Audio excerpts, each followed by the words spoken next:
नमस्कार। इस वीडियो में आप सभी लोगों का स्वागत करता हूं। आज इस वीडियो को बनाने का उद्देश्य पिछले काफ़ी दिनों से सोशल मीडिया, व्हाट्सएप, फेसबुक और अन्य प्लेटफार्म पे एक प्रश्न पूछा जा रहा है कि सुपर टेट में परीक्षा पास करने के बाद शिक्षक भर्ती में चयन होने के लिए एकेडमिक मेरिट कम से कम कितनी हो तो उनका चयन निश्चित हो जाएगा।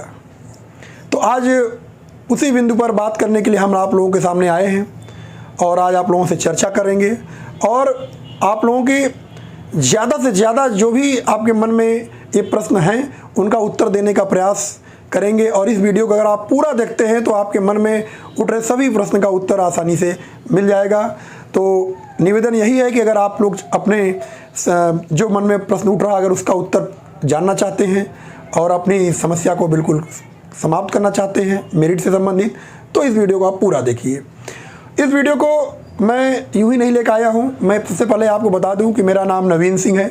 मैं पिछले 17 वर्षों से यूनिवर्सल इंस्टीट्यूट नामक संस्था का संचालन रायबरेली जनपद में कर रहा हूं और मैं शिक्षक भर्ती व्यवस्था से तब से जुड़ा हूं, यानी कि 2005 से यूनिवर्सल इंस्टीट्यूट चल रहा है।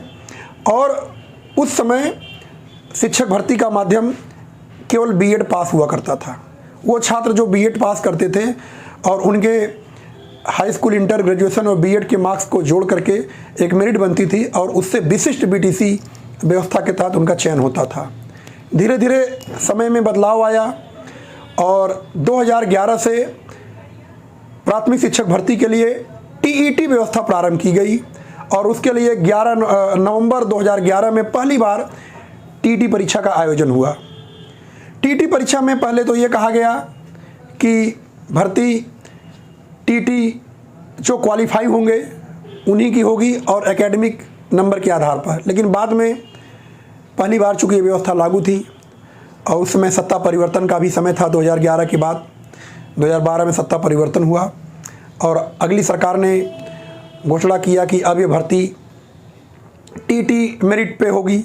फिर उसके बाद परिवर्तन किया गया, नहीं अब ये एकेडमिक गुणांक पे होगी। उसके बाद ये भर्ती अंततः सुप्रीम कोर्ट के माध्यम से फाइनल हुई और 2014 में जाकर के ये भर्ती टीईटी में प्राप्त नंबर के आधार पर उसमें कोई भी एकेडमिक नंबर नहीं जोड़ा गया था। उसके बाद और परिवर्तन हुआ 2017 में, जब ये योगी सरकार आई तो इन लोगों ने शिक्षक भर्ती के लिए सुपर टेट व्यवस्था लागू किया। और जब पहली बार सुपर टेट व्यवस्था लागू हुई तो उसमें जो सुपर टेट की परीक्षा का पैटर्न बताया गया वो एक फिलिंग द ब्लैंक्स, यानी कि प्रश्न उसी में लिखा होगा और खाली स्थान होगा, आप उत्तर लिखना है, या प्रश्न लिखा होगा, उत्तर उसी में आपको एक शब्द में लिखना है, जो कि पहले से भ्रामक लग रहा था। लेकिन उसी आधार पे 68,500 शिक्षक भर्ती प्रक्रिया संपन्न हुई, किसी भी तरह से हुई और उसमें कुछ पद खाली भी रहे जो आज भी उसका संघर्ष चल रहा है। फिर समस्याओं को देखते हुए सरकार ने उस व्यवस्था में थोड़ा संशोधन किया और आने वाले उसके बाद 68,500 शिक्षक भर्ती प्रक्रिया के बाद 69,000 शिक्षक भर्ती प्रक्रिया 2018 से शुरुआत हुई और ये भर्ती प्रक्रिया अभी तक कुछ न कुछ किसी न किसी रूप से चली रही है, लेकिन अधिकांशतः भर्ती प्रक्रिया संपन्न हो चुकी है। इस भर्ती प्रक्रिया में यानी कि 69,000 जो भर्ती प्रक्रिया हो उसमें सुपर टेट में 150 प्रश्न ऑब्जेक्टिव प्रश्न के माध्यम से इस भर्ती प्रक्रिया को पूर्ण किया गया। तो अब ये उम्मीद है कि आने वाली जो लगभग 70,000 से अधिक शिक्षक भर्ती की बात कही जा रही है और मेरा मानना है कि लगभग इससे तो ज़्यादा ही पद में भर्ती होगी, क्योंकि जैसे जैसे समय बीतता है, जैसे जैसे साल बढ़ता जाता है तो प्रत्येक वर्ष जो रिटायरमेंट के पद होते हैं वो भी जुड़ते जाते हैं। तो 70,000 से ज़्यादा ही भर्ती की होने की संभावना है, उससे कम तो प्रश्न ही नहीं उठता, क्योंकि शिक्षा व्यवस्था को अगर पूरी तरह से ढर्रे पे लाना है तो ये भर्ती करनी ही पड़ेगी, कोई भी सरकार हो। अब हम आपसे बात करते हैं कि प्राथमिक शिक्षा में नौकरी यानी प्राप्त करने के लिए आपका एकेडमिक गुणांक कितना हो। तो पहले से हम कुछ भी नहीं तय कर सकते कि एकेडमिक गुणांक कितना हो, लेकिन एक एवरेज, एक अनुपात लगा सकते हैं। मैंने पहले बताया मैं 2005 से शिक्षा व्यवस्था से जुड़ा हूं और जब विशेष बीटीसी की व्यवस्था हो रही उस समय भी हम लोग गुणांक की व्यवस्थाओं को देख रहे थे और आज जब टेट मेरिट के आधार पर भर्ती हुई तो भी देखा। उसके बाद जब डिस्क्रिप्टिव व्यवस्था से पहली सुपर टेट परीक्षा हुई तो भी देखा और अभी हाल ही में जो 69,000 शिक्षक भर्ती हुई, जो ऑब्जेक्टिव हुई, वो भी देखा। तो अब हम जो भी कोई बात करेंगे वो पिछले 69,000 शिक्षक भर्ती व्यवस्था को ही आधार बना के बात करेंगे और लगभग वैसी ही व्यवस्था होगी आने वाली शिक्षक भर्ती के लिए। तो हो सकता है कि हमारे इस वीडियो में कुछ बातें आप लोग जानते हों और वो लोग भी देखें, और जो न जानते हों वो भी इंतजार करें। आपके सभी प्रश्नों का उत्तर हम इस वीडियो के माध्यम से देंगे। और अगर अच्छा लग रहा हो, आपको लोग लगता है कि आगे इस तरह के वीडियो और आने चाहिए, तो आप इस वीडियो को लाइक करें, शेयर करें और कमेंट जरूर करें, अपनी राय रखें, हमसे बात कर सकते हैं आप। क्योंकि मैं आपसे ये वादा करता हूँ कि इस फील्ड में, इस क्षेत्र में मुझे व्यक्तिगत रूप से 17 वर्ष का जो अनुभव है, मैं उसको आपसे साझा करना चाहता हूँ। मेरा यही काम ही है कि आपसे बात करें और आपको सही मार्ग पर प्रशस्त करें। तो हम अगर 69,000 शिक्षक भर्ती की बात देखें तो उसमें देखिए, सबसे पहली बात तो हम जो एकेडमिक गुणांक, पहले हम एकेडमिक थोड़ी चर्चा कर लेते हैं। जो शिक्षक भर्ती व्यवस्था चल रही है इसमें एकेडमिक जो होता है, पहले हम देख लेते हैं। एकेडमिक का अर्थ और सुपर टेट, इन यही दो गुणांक जुड़ करके आपकी मेरिट बनती है। तभी आप समझ जाओगे कितना हमारा गुणांक है, तो क्या संभावना है। देखिए, एकेडमिक जो परिवर्तन नहीं कर सकते आप। अगर आपने हाई स्कूल, इंटर, ग्रेजुएशन और बीटीसी, बीएड या डीएलएड अगर आपने पास कर लिया है तो उसमें कोई अब परिवर्तन नहीं हो सकता। वो जितना है उतना ही रहेगा, कोई भी परिवर्तन हो सकता है। तो सुपर टेट जिसे हम लोग कहते हैं, सुपर टेट में आप परिवर्तन कर सकते हैं। लेकिन सुपर टेट में आपका मन तभी लगेगा जब आप सोचेंगे कि हम मेहनत करें, पता नहीं सुपर टेट का नंबर जोड़ने के बाद हमारा चयन हो कि ना हो। आखिर वो कौन छात्र होंगे जो एकेडमिक जिनका होगा, उन्हीं का सुपर टेट में होगा। एकदम आपके मन में जो भी प्रश्न है उसके बिल्कुल क्लियर हो जाएगा। तो आइए हम एकेडमिक बात करते हैं। एकेडमिक देखिए, एकेडमिक आपका अगर हाई स्कूल की बात हो रही है, हाई स्कूल की बात हो रही है, तो हाई स्कूल में 10% आप समझ रहे हैं ना, प्रतिशत का 10%। अगर आप हाई स्कूल में 60% अंक पाए हैं तो आपको इसका 10% हो जाएगा 6 नंबर। अगर आप 70% अंक पाए हैं तो इसका 10% हो जाएगा 7 नंबर। अर्थात यहाँ पे बहुत 60%, 70%, अगर कोई 80% पाया है तो उसका 8 नंबर, यानी परसेंटेज का 10% लेना है। तो बहुत अंतर नहीं है। ठीक उसी प्रकार से परसेंटेज का 10% जैसे हाई स्कूल में लिया जा रहा है, ठीक उसी व्यवस्था से इंटर के भी और ग्रेजुएशन के भी परसेंटेज का 10% लिया जाएगा। तो मैं भी एग्जाम्पल देके भी आपको समझा दूंगा कि कैसे हाई स्कूल, इंटर और ग्रेजुएशन का परसेंटेज कैसे गुणांक बनता है।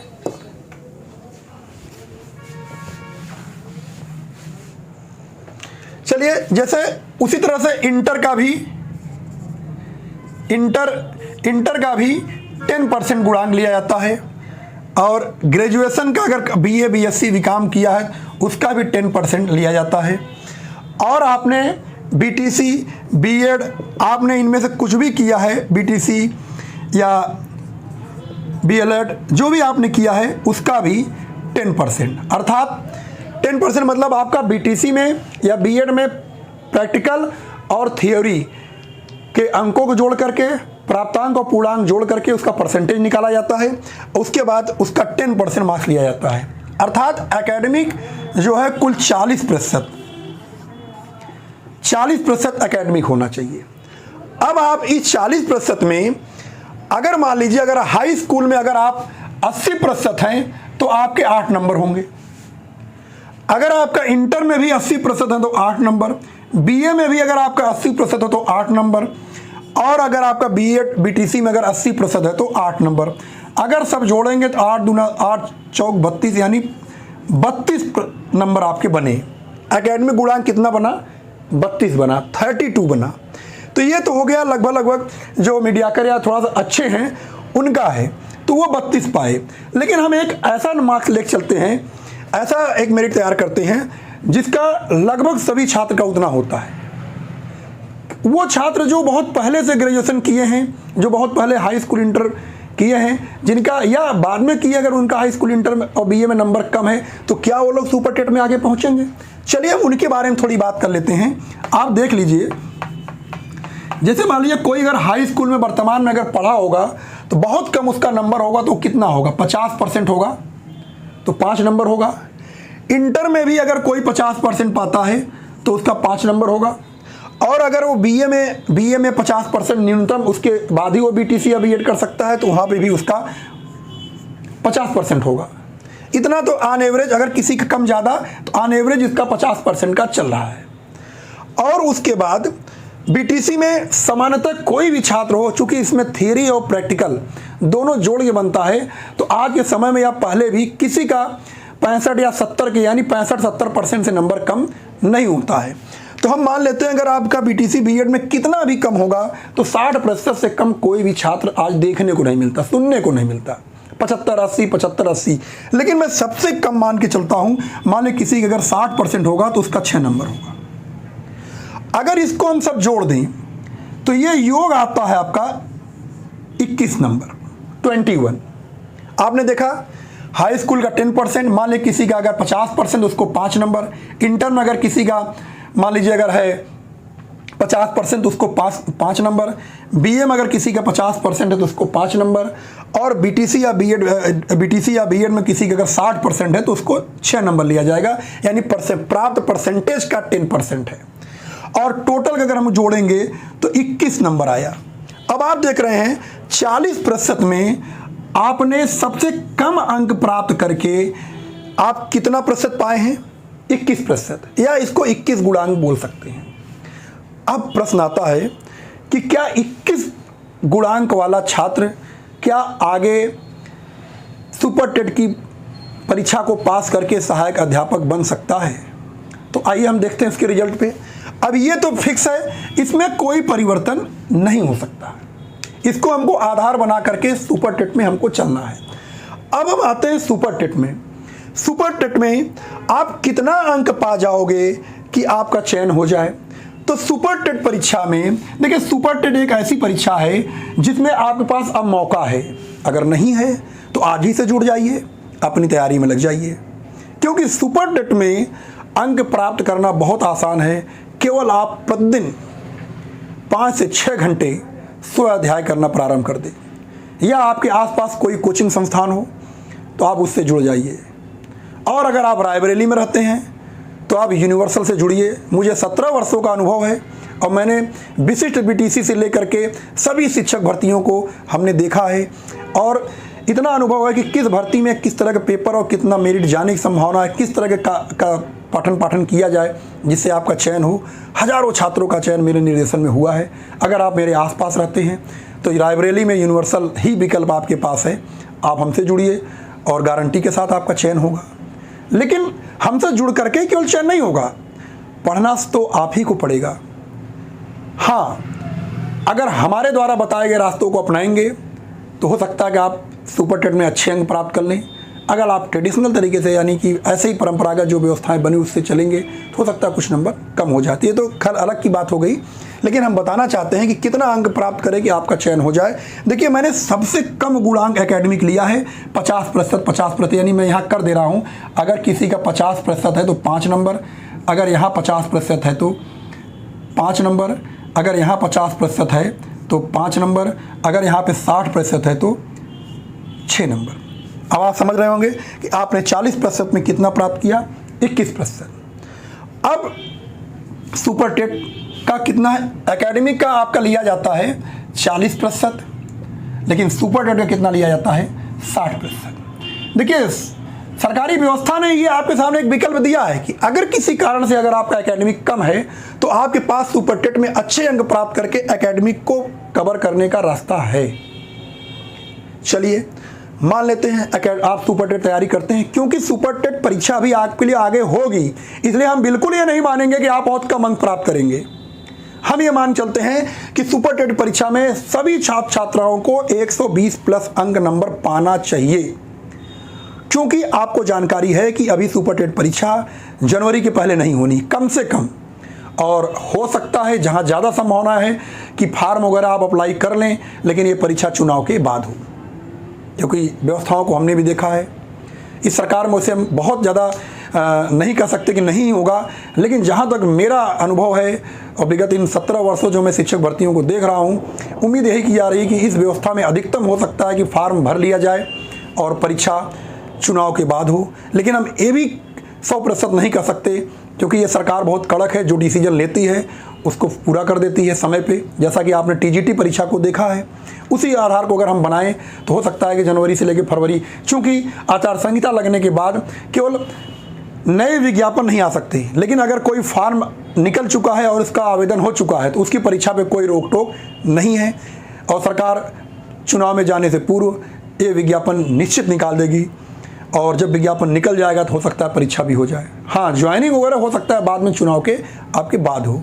तो उसको अगर हम आधार बनाएं तो हमारे पास नवंबर, दिसंबर, जनवरी, फरवरी लगभग 4 महीने हैं। और 4 महीने में एक फ्रेशर स्टूडेंट जो बिल्कुल प्लेन है, केवल टीटी अभी हाल ही में पास करके आया है, हम उसको जब 120 प्लस नंबर दिला सकते हैं, तो आप लोग तो बहुत दिन से तैयारी कर रहे होंगे, और नहीं कर रहे हैं तो जुट जाइए, आज से उठाइए कॉपी किताब और अपने उद्देश्य में लग जाइए। इससे बेहतर विकल्प कुछ वर्तमान में नहीं है।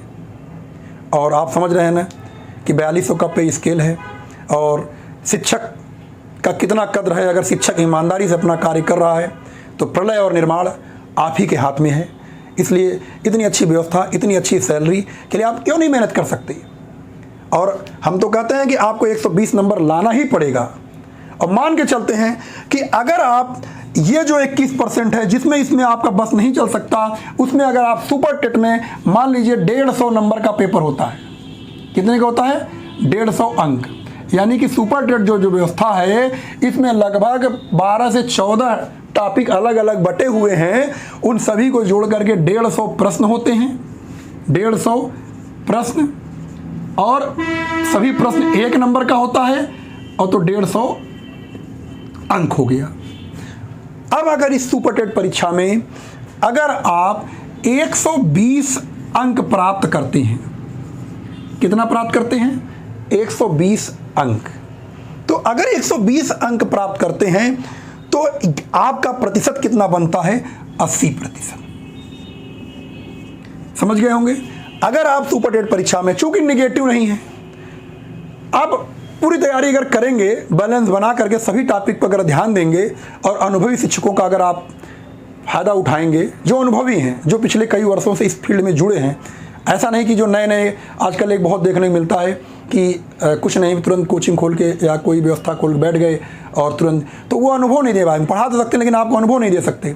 जो 8-10 साल से इस फील्ड में लगे हुए हैं, ऐसे शिक्षकों से आप जुड़ेंगे तो वो अपने अनुभव से आपका 8 से 10 नंबर तो ऐसे ही बढ़ा देंगे, पढ़ाने के अतिरिक्त। तो अनुभवी शिक्षकों से आप अपने आसपास जुड़िए, और 120 अंक अगर आप प्राप्त करते हैं तो आपका बनता है 80%। चूंकि हमने बताया प्रतिशत का 10% लिया जाता है, तो यहां पर 120 अंक पाने के बाद आपका 80% बना, तो अब 80% का 60% निकालना है। अगर हम 80% का 60% निकालेंगे तो कितना बना, आप देख लीजिए, यहां कट कर दिया, 8 छंग 48, यानी कितना बना आपका? 48%। चाहे इसको आप प्रतिशत कहें, चाहे 48 अंक कहें, कुछ भी कह सकते हैं आप। यहाँ कितना आपने प्राप्त किया? 48। देखिए, आपका गुणांक यहाँ बहुत कम बन रहा है, लेकिन आपने 120 अंक प्राप्त करके आपने अपने यहाँ 48 प्राप्त कर लिया। और अगर आप 48 प्राप्त कर लिए तो आप यहाँ देख लीजिए, अपने उसी 48 में जो आपने सुपर टेट में प्राप्त किया है, उसमें अपना सबसे न्यूनतम जो आपका गुणांक बन रहा है, जिसका बहुत खराब व्यवस्था है, वो 21 बनाया। और 21 को अगर आप जोड़ दीजिए, 8 1 9 और 4 2 6, 69%। आपका गुणांक कितना बना? 69%। तो आपने देखा कि आपका गुणांक सबसे कम है, लेकिन आपने अगर 120 अंक सुपर टेट में प्राप्त कर लिया तो आपका 69% बना। और आपने अभी देखा कि 66% के आसपास ही जनरल की मेरिट रही है। कैटेगरी में तो और कम गई है, लेकिन मैं केवल आज जनरल की बात करता हूं, क्योंकि सभी कैटेगरी के लोग जनरल की मेरिट से अपना बैलेंस निकाल लेंगे, क्योंकि सभी का अंक इससे कमी होगा, चाहे EWS हो, OBC हो, SC हो, सबका कमी रहेगा, कुछ ना कुछ तो कमी रहेगा। तो एक आधार बना लीजिए 69%। अब आप देख रहे हैं कि पिछली शिक्षक भर्ती में जिसका 69% बना है, सभी का चयन हो चुका है, तो आपका क्यों नहीं होगा? तो जो लोग ये प्रश्न पूछ रहे हैं बार बार कि मेरा 21% गुणांक है, क्या मेरा सुपर टेट में चयन होगा? जी हाँ, सुपर टेट में चयन नहीं होता है। सुपर टेट में तो सभी लोग परीक्षा देते हैं, सबका कुछ ना कुछ अंक होगा। सुपर टेट में प्राप्त अंकों को अगर एकेडमी के जोड़ दिया जाए तो उसके बाद आपके चयन की संभावना होगी। जी हाँ, किसी भी चाहे जितना अधिक पद आएगा उतनी मेरिट डाउन जाएगी, लेकिन हम मानते हैं अगर 50,000 पद आएगा, न्यूनतम 50,000 मान के चलते हैं, तो 50,000 पद में भी आपका चयन इस गुणांक को प्राप्त करके 100% होगा। लेकिन अगर इसी में यहाँ पे अगर 21 के स्थान पर अगर आपका 25 है, अगर 21 के स्थान पे 25 है तो 69 का स्थान कितना होगा आपका? 73%। अगर किसी पर यहाँ पर 21 के स्थान पे 25 है तो हो सकता है उसका गुणांक 80 के स्थान पे 75 बन रहा हो। कोई 120 के स्थान पे 110 अंक प्राप्त कर रहा है तो यहाँ से बैलेंस उसका बन जाएगा। लेकिन मैं उन लोगों के लिए बता रहा हूँ कि जिन लोगों का केवल 21% या उसके आसपास गुणांक है तो उनको हर हाल में 120 अंक सुपर टेट में पाना ही होगा। और 120 अंक अगर आप प्राप्त कर लेते हैं, यहाँ पर इससे आपका कम हो नहीं सकता है, तो आपको कोई भी व्यवस्था, चाहे जिस व्यवस्था से मेरिट बने, आपका चयन कोई रोक नहीं सकता। 100% नहीं। आप मुझसे फिर कमेंट करिएगा कि आपने गलत कहा था, क्योंकि व्यवस्थाएं, पद और क्वेश्चन पेपर, इन सभी का बैलेंस निकाल करके ही मेरिट के एक अनुमान लगाया जाता है। और जो आपका ये 150 अंक का पेपर है, ये कोई सामान्य पेपर नहीं है। मैं तो आप लोगों से कहता हूं कि जो अभी टीजीटी परीक्षा हुई उसमें तो केवल 125 क्वेश्चन किसी एक सब्जेक्ट में लोगों ने प्राप्त करके बहुत आसानी से चयन प्राप्त कर लिया है। आप इस 150 प्रश्न को करने के लिए आपने लगभग 14 विषय को पढ़ना पड़ेगा, और आपने पढ़ा है। हाँ, ये विषय आपने कुछ टेट में पढ़ा है, कुछ अपने एकेडमी पढ़ा है, कुछ अब तैयारी कर रहे हैं, तो ये सब इसलिए आपको भारी नहीं होता। लेकिन ये व्यवस्था किसी पीसीएस परीक्षा से कम नहीं है, बल्कि पीसीएस परीक्षा से बराबर पे है, उससे आगे भी आप जोड़ सकते हैं, क्योंकि आप इसमें 14 टॉपिक का मिश्रण है। आपको मैथ भी पढ़ना है, आपको रीजनिंग पढ़नी है, आपको सामान्य विज्ञान भी पढ़ना है, आपको हिंदी भी पढ़नी है, आपको साइको भी पढ़ना है, इंग्लिश भी पढ़नी है, संस्कृत पढ़नी है, सब अनिवार्य विषय हैं। क्योंकि सुपर टेट में कोई भी पेपर ऑप्शनल नहीं है, सब अनिवार्य हैं और सबको आपको पढ़ना है। तो हमारे द्वारा यही आपको कहा जाएगा। अगर हमारे अनुभव को आप लेना चाहते हैं तो आप हमारे इस चैनल को सब्सक्राइब कर लीजिए। हम समय समय पर आपसे जुड़ी समस्याओं को अपडेट करते रहेंगे और आपको बताते रहेंगे। इस बात में एक बात और जोड़ना चाहते हैं। एक प्रश्न उठ रहा है कि बार बार कि इस बार हो सकता है कि टीईटी के अंकों को भी इस सुपर टेट व्यवस्था में जोड़ा जाए कहीं से। लेकिन मैं आपको बिल्कुल क्लियर कर देना चाहता हूं कि जब आपके पास सुपर टेट की व्यवस्था लागू है तो कोई भी सरकार, बहुत मुश्किल है कि वो टीटी के अंकों को जोड़े, क्योंकि भारत सरकार द्वारा यह स्पष्ट कर दिया गया है टीटी केवल पात्रता परीक्षा है। एक बार भले 2014 में टीटी को आधार बना के किया गया, उसमें टेक्निकल प्रॉब्लम थी, सरकारों द्वारा पहले से घोषणा कर दी गई थी। अन्यथा अब वर्तमान समय में टीटी के अंकों को सुपर टेट व्यवस्था में जोड़ना ये बिल्कुल न के बराबर है। ऐसा संभव नहीं हो सकता, लेकिन ये भी नहीं कह सकते होगा ही नहीं, लेकिन इसकी संभावना बहुत न के बराबर है। जो भी परीक्षा होगी, जो भी आगे भर्ती शिक्षक की होगी, लगभग जो पुरानी व्यवस्था है उसी को आधार बनाकर ही होगी। यानी ये पैटर्न बिल्कुल ठीक रहा, सफल रहा, लोगों को अच्छा लगा, परीक्षा देना भी बढ़िया रहा, तो इसमें चीज़ें ठीक हैं। जैसे कुछ लोग ये कहते हैं कि इसमें 14 विषय हैं। आप बताइए, अगर आप पीसीएस परीक्षा देते हैं, समीक्षा अधिकारी का पेपर देते हैं, उसमें तो खाली सामान्य अध्ययन कह दिया जाता है। सामान्य अध्ययन में भी तो हिस्ट्री भी आती है, जियोग्राफी भी आती है, इकोनॉमी भी आती है, कॉन्स्टिट्यूशन भी आता है, भारतीय संविधान भी आता है, मैथ भी आती है, रीजनिंग आती है, हिंदी कुछ क्वेश्चन आ जाते हैं। दो एक सब्जेक्ट की मैं बात नहीं करता हूँ, तो उन पेपर में भी तो सब आते हैं। यहाँ तो हमको एक और क्लियर कर दिया गया कि जो ये 14 टॉपिक हैं, उस टॉपिक में किस टॉपिक से 5 अंक आएंगे, किस टॉपिक से 10 प्रश्न आएंगे, किस टॉपिक से 15 आएंगे, किससे 30 आएंगे। यहाँ तो हमारे लिए और क्लियर कर दिया गया, हमारे लिए अच्छा ही है। बस हमको सिलेबस को आधार बना करके प्रतिदिन नियमित कम से कम जो छात्र 6 घंटा, कम से कम 6 घंटा अगर पढ़ना प्रारंभ कर दिया तो 120 अंक कुछ नहीं है। हमारे संस्थान से मेरे निर्देशन में हमने देखा है 2014 की टेट परीक्षा में 142 अंक तक लोगों ने प्राप्त किया है। 130 के ऊपर तो लाइन लगी थी और 800 से अधिक लोग 2014 की शिक्षक भर्ती व्यवस्था में टीटी की परीक्षा पास करके सीधे नौकरी प्राप्त की है। 68,500 की शिक्षक भर्ती में, जो कि कई बार उतार चढ़ाव रहा, लेकिन उसमें भी लगभग 215 से अधिक छात्रों का सभी बार के मिला करके उनका चयन हुआ। 69,000 शिक्षक भर्ती व्यवस्था में हमने अपने अनुभव का प्रयोग किया। 275 से छात्र पहली ही बार में 275 छात्रों का चयन फाइनल हो गया। क्यों? क्योंकि उन लोगों ने इस व्यवस्था पर ध्यान दिया, यहाँ पे मेहनत किया। चूंकि इसमें सोचने से करने से कुछ अर्थ नहीं निकलना है, तो इस पे ध्यान दिया। 120 के आसपास अंक प्राप्त करके उनका चयन हुआ। हम ये भी नहीं कहते कोई कसम खा करके कि आप 120 अंक पाओगे तभी चयन होगा, लेकिन ये भी तो जान लो यहाँ पे 21 से अधिक भी तो आपका होगा। आपका 22, 23, 24 होगा, तो जितना इधर बढ़ रहा है उतना इधर आप घटा करके अपनी मेरिट बना सकते हैं। अगर आपका इधर 21 से 25 है और यहाँ पे 4% घट जाएगा तो कोई दिक्कत नहीं है। ओवरऑल बैलेंस हमारा 69-70 बनना चाहिए और सिलेक्शन तो 66 पे हुआ है। तो आप बिल्कुल निश्चिंत रहें, आप बिल्कुल दबाव में न रहें। आप अपनी पढ़ाई में जुड़ जाइए। कितना भी कम आपका एकेडमिक बन रहा है वो बिल्कुल कोई मैटर नहीं रखता। लेकिन अगर आप अपनी मेरिट को जानते हुए भी अगर आप टीटी मेहनत नहीं करेंगे, अब सोचो किसी का अगर 30 बन रहा हो, सोचिए आप अगर किसी के यहाँ पे 30 बन रहा हो और यहाँ पर अगर वो 90 पाएगा तो कैसे सहन होगा। अगर वहाँ पर 90 प्रश्न प्राप्त करके अगर वो अपना प्रतिशत बना रहा है तो सिलेक्शन नहीं होगा। लेकिन अगर वो यहाँ पर 21 ही पाया है, यहाँ पे 120 प्राप्त करता है, 80% का 60%, जब 48 नंबर पाता है, जोड़ा जाता है तो 69 नंबर आता है, तो उसका चयन हो रहा है। तो क्यों आप परेशान हैं? एकदम जितनी एनर्जी आप इधर उधर वेस्ट कर रहे हैं, आप एक एक टॉपिक को पढ़ना शुरू कर दीजिए, डेली पढ़िए। और नहीं है तो आप दूरभाष से भी हमसे संपर्क कर सकते हैं। अगर कोई आपको जानकारी लेनी है तो हमारा नंबर भी आपको नोट कर लीजिए, 94 150 71 009। आप शिक्षक भर्ती से जुड़ी हुई किसी भी व्यवस्था पे कोई भी जानकारी आप चाहते हैं तो आप मुझसे मिल सकते हैं, बात कर सकते हैं, फ़ोन कर सकते हैं, व्हाट्सएप कर सकते हैं, आपको जानकारी मिलेगी। तो हम उम्मीद करते हैं कि आपको आज एकेडमिक और सुपर टेट कैसे मेरिट बनती है और कितनी मेरिट एकेडमिक में हो तो आगे हम सुपर टेट अंक प्राप्त करके हम चयन प्राप्त कर सकते हैं। ये आपके सभी प्रश्नों का उत्तर आपको मिल गया होगा।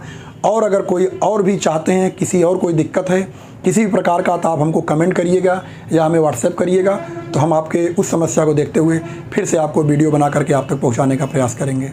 बहुत बहुत धन्यवाद। वीडियो अच्छा लगा हो इसे आप ज़रूर लाइक करिए, सब्सक्राइब करिए और शेयर करिए। आगे इस तरह की जानकारी हम लेके आपके पास आते रहेंगे। Thank you.